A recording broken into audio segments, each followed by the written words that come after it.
Откако премиерот Христијан Мицкоски најави дека денеска ќе биде соопштена убава вест, без да прецизира за што станува збор, одекна информацијата дека од самитот во Тирана на Европската политичка заедница ќе донесе договор за стратешко партнерство со Велика Британија. На самитот Мицкоски според најавите ќе се сретне со британскиот премиер Кир Страмер, каде се очекува да биде постигната согласно за договорот. Според извори од владата, за договорот се преговарало повеќе месеци меѓу тимови од двете држави и вклучува членови за блиска соработка во повеќе клучни области.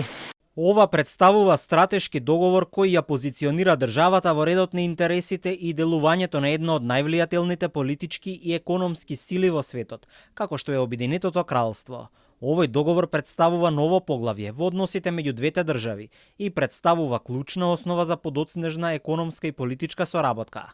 Во меѓувреме на самитот Страмер оствари средба со Рама која отфрли можноста Велика Британија да ги испраќа одбиените баратели на азил во Албанија. Страмер најави дека ќе започне диалог со други земји кои би можеле да бидат домаќини на такви центри, каде барателите на азил ќе бидат задржани, се додека не бидат депортирани во нивната матична земја. Албанија е веќе домаќин на 2 центри на мигранти од Италија, но Рама ја отфрли можноста таков договор да се постигне и со Велика Британија. Потенцијалните партнери, како што пишува британски телеграф, би можеле да бидат Србија, Босна и Северна Македонија, при што секој договор ќе бара од Велика Британија да плати за секој барател на азил кој е преместен.